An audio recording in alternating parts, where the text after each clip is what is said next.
ਤੁਹਾਡਾ ਮੇਜ਼ਬਾਨ ਸਾजिद महमूद ਤੇ ਤੁਸੀਂ ਵੇਖ ਰਹੇ ਹੋ ਆਪਣਾ ਪ੍ਰੋਗਰਾਮ ਗੇਮ ਸ਼ੋ।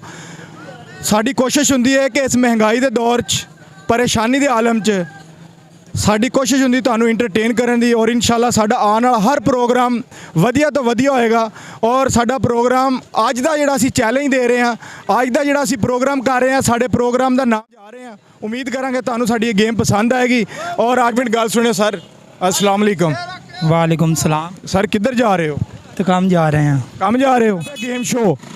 ਅਗਰ ਤੁਸੀਂ ਆ 4 ਬਿਸਕਿਟ 30 ਸਕਿੰਟ 'ਚ ਖਾਓਗੇ ਤੇ 1000 ਰੁਪਏ ਤੁਹਾਨੂੰ ਇਨਾਮ ਦਾਂਗੇ। ए मेरा भरा 1000 घर लै जा, महंगाई बहुत है, इंदा जाके कोई सालन रोटी पका जाके। ਯਾਰ ਅੱਲਾ ਦੇ ਬੰਦਿਆ ਤੂੰ ਇੰਜ ਜਿਵੇਂ ਜੂਆਂ ਨੂੰ ਦਮ ਦਿੱਤਾ ਹੋਇਆ, ਗੱਲ ਤੇ ਸੁਣ। ए एक फन हैगा वीर जी। ਕੀ ਫਨ ਹੈਗਾ? ਤੂੰ ਗੇਮ ਕਰ, 4 ਬਿਸਕਿਟ ਖਾ, 1000 ਰੁਪਏ ਲੈ ਜਾ। तो फिर बाद 1000 वापस ले लेना मेरे को। और नहीं लिंदा ये 13000 रुपये पहले पकड़ ले पावे। चलो हाँ करेगा गेम। लो मेरा वीर ले, गेम साडी शुरू हो गई है। बंदा सानू मिल गया है। ए 4 बिस्किट अगर खाएगा तो 1000 रुपये ਇਹਦਾ। ਸਾਡਾ ਪ੍ਰੋਗਰਾਮ ਤੁਹਾਨੂੰ ਨਾਜ਼ਰੀਨ ਬੜਾ ਪਸੰਦ ਆਏਗਾ। ਔਰ ਇੱਕ ਰਿਕੁਐਸਟ ਹੈ ਤੁਹਾਨੂੰ, ਸਾਡੇ ਚੈਨਲ ਨੂੰ ਸਬਸਕ੍ਰਾਈਬ ਲਾਜ਼ਮੀ ਕਰਿਓ ਔਰ ਬੈਲ ਆਈਕਨ ਦਾ ਬਟਨ ਦਬਾ ਦਿਓ ਜੇ, ਤਾਂ ਕਿ ਸਾਡੀ ਆਉਣ ਵਾਲੀਆਂ ਸਾਰੀਆਂ ਵੀਡੀਓ ਤੁਹਾਨੂੰ ਮਿਲਦੀਆਂ ਰਹਿਣ। ਲੈ ਮੇਰਾ ਵੀਰ ਬਿਸਮਿਲ੍ਲਾ। प्रोग्राम शुरू हो गया। ए 4 बिस्किट इस जवान ने खाने ने ते 1000 रुपये ਇਹਦਾ पक्का है। ਅੱਧਾ ਮਿੰਟ जी 4 बिस्किट खाने ते 1000 रुपये बंदे ਨੂੰ ਅਸੀਂ ਇਨਾਮ ਦਾਂਗੇ। और ਸਾਡਾ ਪ੍ਰੋਗਰਾਮ ਤੁਹਾਨੂੰ ਉਮੀਦ ਕਰਨੇ ਪਸੰਦ ਆਏਗਾ, क्योंकि महंगाई ਦੇ और परेशानी ਦੇ ਇਸ ਆਲਮ 'ਚ ਸਾਡੀ ਕੋਸ਼ਿਸ਼ ਹੈ ਕਿ ਤੁਹਾਨੂੰ ਜ਼ਿਆਦਾ ਤੋਂ ਜ਼ਿਆਦਾ ਅਸੀਂ ਇੰਟਰਟੇਨ ਕਰੀਏ। ਲੈ ਮੇਰਾ ਵੀਰ ਟਾਈਮਰ ਸ਼ੁਰੂ ਕਰੀ। ਉਹ ਤੇ खोल दे आते जो फड़ा पहले। मैं पकड़। Oh no. ਤੇ ਆ 3 ਤੇਰਾ ਟਾਈਮ ਸ਼ੁਰੂ ਹੋ ਗਿਆ ਜਵਾਨ। ਇਹ ਵੇਖੋ ਨਾਜ਼ਰੀਨ, ਇਹ ਬੰਦਾ 3 ਬਿਸਕਿਟ ਖਾਏਗਾ 30 ਸਕਿੰਟ ਦੇ ਵਿੱਚ। ਟਾਈਮ ਚੱਲਦਾ ਪਿਆ ਤੇ 1000 ਰੁਪਏ ਦਾ ਪੱਕਾ। ਲੈ ਵੀ ਮੇਰਾ ਵੀਰ, ਇੱਕ ਰਹਿ ਗਿਆ। ਬੱਲੇ ਬੱਲੇ, ਤਾੜੀ ਹੋਣੀ ਚਾਹੀਦੀ ਬੰਦੇ ਵਾਸਤੇ ਯਾਰ।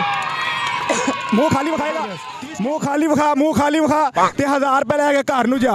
ਇਹ ਸਾਡਾ ਪ੍ਰੋਗਰਾਮ ਹੈ ਨਾਜ਼ਰੀਨ, गेम शो। अब ऐसे चलेगा नहीं, हम चलाएंगे इंशाल्लाह। मुँह खाली विखाना। लो भी टाइम आउट हो गया मेरा वीर। 3 बिस्कुट जो बंदा खाएगा 1000 रुपये घर लैके जाए। नाजरीन अज का प्रोग्राम करने का मकसद ये है कि असी सारे इंटरटेन करिए। तो साडा प्रोग्राम, साडा ये चैलेंज अज का वधिया होने वाला है। कोई होर आला त्रै खा ले, 3 खा लिया। एक करते नहीं, इकट्ठे 3 खाने। लै मेरा वीर प्रोग्राम 30 सकिंट टाइम शुरू हो गया। ए देखो जनाब 30 सकिंट टाइम शुरू है। अगर ये गेम जितदा है तो 1000 रुपये का इनाम। मर्जी ना कि गेम चल रही है ना, असी वीडियो बना रहे हैं यार। वीडियो तो मैं आदि मर्जी ना एक खाड़ खा भाई 30 सकिंट टाइम। हाँ जी मैं मर्जी खावा नहीं, जिवें मर्जी नहीं, 30 सकिंट टाइम है। एक बकरा खा जिवें मर्जी। लो जी टाइम स्टार्ट हो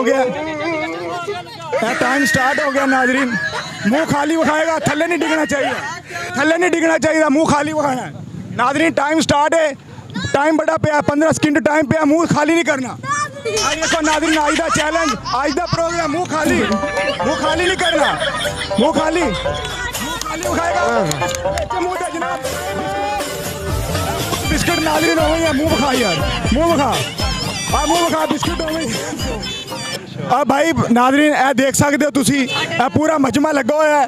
और साडी कोशिश है कि तुहानू गेम करके जिहड़ा इत्थे आवेगा 3 बिस्किट खावे और 1000 रुपये इनाम लैके घर नू जावे। अज दा साडी कोशिश हुंदी है कि असीं अपने प्रोग्राम दे विच तुहाडे लई अलग तो अलग तो जबरदस्त किस्म की गेम लैके आईए। अज की जी गेम सी वो सुपर के 3 बिस्किट जो बंदा खाता उन्होंने 1000 रुपये असी इनाम देना सी, लेकिन 2 बंदे आए वो 20 सकिंट खा जाए उन्होंने 1000 रुपये इनाम। अज के प्रोग्राम असी उम्मीद करने तुहानू पसंद आएगा और इंशाल्लाह नैक्सट वीडियो के नाल असी हाजिर होवांगे तुहाडी खिदमत दे विच। अपने मेज़बान साजिद महमूद नू इजाज़त दिओ। अल्लाह हाफिज़।